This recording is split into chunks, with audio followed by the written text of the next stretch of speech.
Alright, ladies and gentlemen, I'm here on the show. But anyways, ladies and gentlemen, I'm here on the show tonight to end with a news video. We're here to talk about some maybe to start off, so we're going to get around to because we have a lot. So, Philadelphia 76ers, they plan to give Joel Embiid, Paul George, and Tyrese Maxey another chance next season to compete for a championship per the Stein line. By simply staying at number 3, they would introduce an $11.1 million salary onto its books for 2025-26. So the Sixers expect to operate near or maybe even above the second apron for this upcoming campaign. Obviously, give them another chance, but I hate to break it to you, man, but Paul George and championship don't go in the same sentence, man. They are still trying to trust the process. And I hate to tell you, man, it ain't gonna work. This process has been trying to go on for like 10 years at this point, man. They're just not going to win a championship with this current team. Like, yeah, Paul George, Joel Embiid. Joel Embiid can barely stay healthy. Paul George isn't good enough, and Tyrese Maxey's good, but I don't know if you want him as a number one option. So one draft lottery prospect reportedly refused to work out with the Hornets because he didn't want to play with LaMelo Ball. I think we all know who, right? Ace Bailey. Come on, like, we know it's Ace Bailey. He said he wants to be the only one shooting crazy shots, so. And I'm sure LaMelo Ball doesn't give a damn. Look, I think Ace Bailey's a good player, but, his attitude just hasn't been. It's kind of put me off a little bit on the Ace Bailey stock. Like, sure, basketball, you want to make crazy plays, but he doesn't seem like a team player, man. He just wants to put up stats himself. Zach Edey, apparently, he was charged for driving 101 in a 55 miles per hour zone. Huh, interesting. Jeannie Buss will continue to run the Lakers for, end quote, at least a number of years per Ramona Shelburne. Just like how Mark Cuban was supposed to keep running the Mavs after he sold majority stake. So Anthony Edwards, he is not recruiting Kevin Durant per Windhorst. I mean, I'm sure he's seen all the reports and doesn't want him, so. Odds on Ben Simmons' next chapter has the Clippers, the Cavaliers, sports media, and broadcasting, and a bunch of shit like the China CBA team, the G League, the Big Three League. Oh my lord. Clippers are face beat re-entries over here next season. Colin Cowherd, he does understand LeBron James bashing ring culture. You think he went to Miami to lay on the beach or whatever. Like, talk about the finals, man. Who cares about LeBron James right now? We can talk about that in the offseason. Dallas Mavericks have emerged as a possible landing spot for Colin Sexton. The Lakers and Jazz have held trade discussions centered around John Collins. I mean, that could be a good move there, you know. I think it fit well with Luka Doncic. Stephen A., he admitted he doesn't like LeBron James. Wow. I don't like him, and he don't like me. He's one of the greatest players ever lived. I'm going to show him that respect, and I'm going to cover him objectively when he does great. I'm going to applaud when he doesn't do great. I'm not going to applaud. He hid behind his son, tried to make something out of nothing, and if I was dodging his son, which I was not, the real issue was we don't like each other, and he used that as an excuse to confront me. I got it. Cover objectively. Because he never covers stuff objectively. It is June of 2025, man.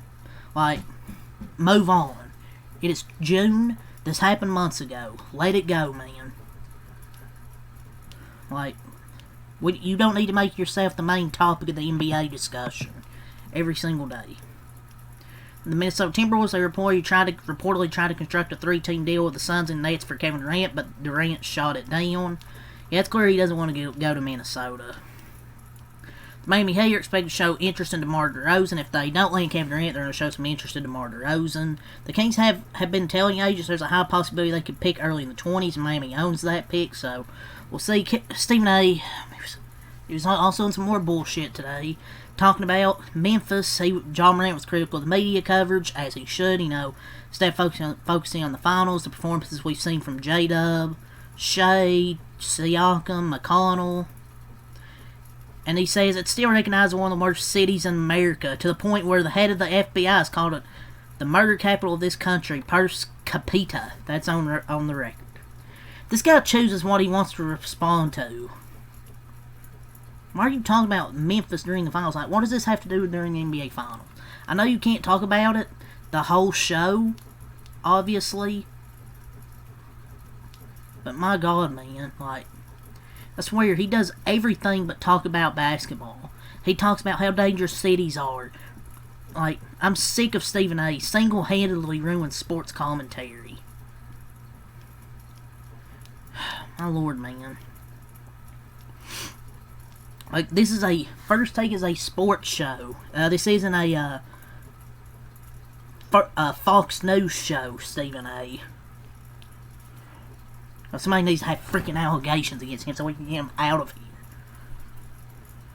The Timberwolves are not really going to put much on the table in Kevin Durant trade talks unless Durant wants to come, which he shot it down, though, so not going to happen, most likely. The Milwaukee Bucks are aggressively searching the free agent and trade markets to help for Giannis Antetokounmpo. They need to get someone like Trey Murphy or Cam Johnson or something like that to help this team.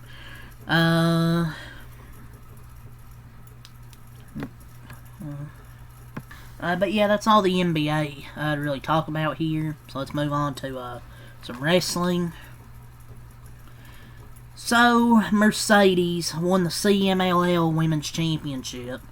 She now has 6 championships. Look, I like Mercedes, but this is too fucking much, dude. Like, this shit looks so stupid. 6 championships. Just because you have 6 titles doesn't mean you're the best. I mean, I think she's the best women's wrestler in the company, but holy shit, man. 6 championships. Like, I would call it out. Like, one of my other favorites had 6 championships, because this shit doesn't make sense, dude. Whatever, man. Liv Morgan, unfortunately, not a good update, man. Her dislocated shoulder will require surgery. This is per PW Insider. Really, really unfortunate, man, because she was in like 3 storylines. Huge blow to the women's division. Really, really the MVP of the women's division. And just really sucks. You have to have surgery, because that really fucks up the plans now for Evolution. Hell, even Night of Champions. I don't know how long she's gonna be out. She's definitely probably be out the rest of this year, most likely. I feel like she might be back at the Royal Rumble, but yeah, it's gonna suck, man. She was doing some pretty good work. So her injury has caused a lot of the Evolution 2 card next month to be scrapped, and basically started from scratch. Such a bummer. She was gonna have a big summer, man. It's just a bummer. And now they have had to scratch the card, and they had to, scrap it, start from scratch. So, I don't know, man. We'll have to see what they do going forward. So it feels like she was, the main character for Evolution. She's been the MVP of the women's division, and tells you having to, kind of scrap the card. Charlotte Flair named Chicago, Illinois as the worst wrestling city. Well, whatever. They keep it real. They boo you. That's why you hate them. Good news via PW Insider. SmackDown will return to 2 hours as of Friday, July 4th, 2025. Thank God. 3 hours. The last few SmackDowns have been good, don't get me wrong, but I just get tired at the 3rd hour. So thank God. But yeah, that's a little bit of wrestling news there today. Well, speaking of people driving 101 miles per hour, Shedeur Sanders, we're now talking about some NFL. He was cited by police early Tuesday morning. He was driving 101 miles per hour. Just like Zach Edey. Oof.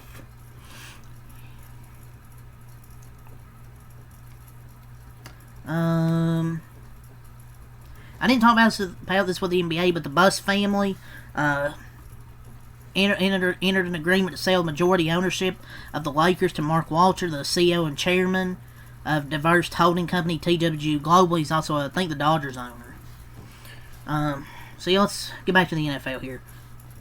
Another new home for another former Packers cornerback, free agent cornerback Robert Rochelle. He agreed with a one-year deal with the Dallas Cowboys today. Whoopee. Denver signed cornerback Mario Goodrich, who entered the NFL as an undrafted free agent. So, Jair Alexander, a former Packers cornerback, agreed to a one-year, $6 million deal with the Ravens. He turned down more to be in Baltimore with his former college teammate Lamar. Dude, if Jair Alexander can stay healthy, this is going to be a really, really high reward, especially with a great defense over there. It's a one-year, $4 million deal. Their secondary is going to be freaking loaded, man. Jair Alexander, Marlon Humphrey, Nate Wiggins, Kyle Hamilton, Malachi Starks, Chidobe Awuzie. I mean, they weren't ranked great last year, but from week 10 on, I thought they were way better than they were to start the season. And they got good talent back here. The first bit last year, they weren't great, but the next bit, they figured things out. The Jets signed kicker Andres Carlson and signed kicker Harrison Mavis. Henry Ruggs, on a special release from prison Tuesday night, spoke to the family of a woman he killed in a car crash. Hopefully this guy doesn't get back in the NFL, dude. I mean, I think it's just special release and he's going back. He still has, like, what, a year left in prison? I think he should have got life in prison. But I guess criminals are allowed back in the NFL no matter what they do, so. But yeah, that's all the NFL. So we have some NASCAR news here. Australian racer Cam Waters, he's going to drive the Force Sport number 66 truck at Lime Rock next weekend. Cass Gralla will drive the Sam Hunt number 24 Xfinity car at Chicago, Watkins Glen, and the Chicago Road Course. So he's basically driving the road courses. The purse money for the weekend for Pocono, $11 million for Cup, $1.6 million for Xfinity, while the trucks get $782,000. So in the morning, the Chicago Street Race electric NASCAR vehicles will do laps at the same time for around 20 minutes. David Reagan, the Ford, Roger Cruth, and the Chevy, and Brent Cruz in the original NASCAR built car, not Toyota specific NASCAR determining it exhibition track laps. Boo! Nobody wants electric cars. Josh Blicky's going to drive the Nice Motorsports 44 truck at Lime Rock in the Charlotte Road Course. Dale Jr., he'll be filling in for Marty Lindley as the crew chief for the number 88 as he serves as one race suspension for the loose lug nuts following the Xfinity race 2 weeks ago. So, how about that? Dale Jr. will be on the pit box this weekend. So, NASCAR finally today asked the race teams not parties to the case to be forced to turn over financial documents related to their costs, revenues, and profits. There will be a hearing next Tuesday for the issue. Then, shouldn't NASCAR be forced to do the same? Teams are going to join lawsuits at this rate. And it's going to be even more of a clusterfuck than it already is. So, for the Pocono weekend, the green flags are $5.22 for trucks, $3.40 for Xfinity, and $2.20 for Prime. For the weekend, Friday, 12:35, FS2 truck practice and qualifying, 5 p.m. on FS1 the race. Saturday, 10 on the CW Apex Xfinity P&Q, 12:35 on Prime P&Q for Cup, 3 NASCAR Countdown on the CW, and 3:30 on the CW Xfinity race, 1 p.m. from Prime pre-race, and 2 p.m. Prime the Cup race, final Cup race for Prime before they go to TNT. But yeah, that's all the news, all I really say for tonight. So until next time, Alkalite, peace.